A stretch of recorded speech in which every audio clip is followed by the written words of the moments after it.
Production Overview. In this section, we will cover the production class in PLEXOS. The production class allows us to choose the way integers are treated in the unit commitment problem.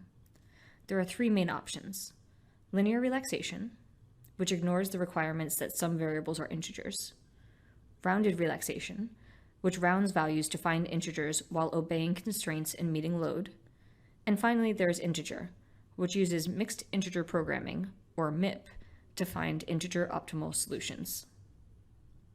For a quick reference, we will go over some of the properties in the production class. The unit commitment optimality is how we define the way integers are treated in the unit commitment problem. Integer is suggested for optimal solutions and requires a MIP solver license. Rounded relaxation, or RR, is a heuristic that aims to produce a feasible, high-quality unit commitment solution without needing to run the full MIP. It returns an integer solution that might be suboptimal. Linear runs the linear relaxation of the unit commitment problem, meaning it will return solutions with partial unit commitments. Note that there are additional settings that could be defined for rounded relaxation, such as rounding thresholds and the commitment model. We also have the option to choose dynamic programming for specific generators. Note that this is not set for all generators globally, but you could define this on the particular generators using the generator unit commitment optimality property. For generators with high capacity factors and long min up or min down times, dynamic programming may yield a faster, better unit commitment. Dynamic programming runs after the MT schedule and submits a fixed unit commitment schedule to the ST for the generator selected. Integers and look-ahead relates only to the ST schedule and whether integers should be used in the look-ahead for unit commitment and other decisions. Group generation by power station refers to whether to aggregate generators to power stations. This can reduce the size of the mathematical problem, improving performance. Note that the power station objects need to be defined.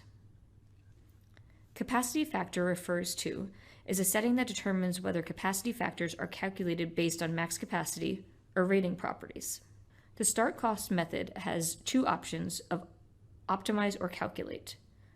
This setting must be set to optimize in order to include start costs in the problem formulation.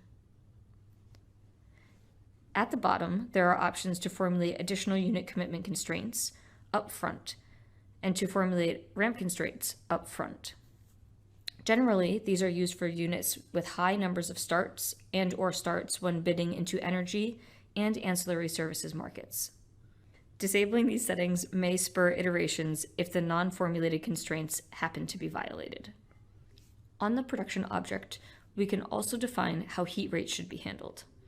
For the piecewise linear approximation of the heat input curve, we can define the precision of the approximation and set the max tranches. Marginal heat rates are almost always convex. If they are not, they create a quandary.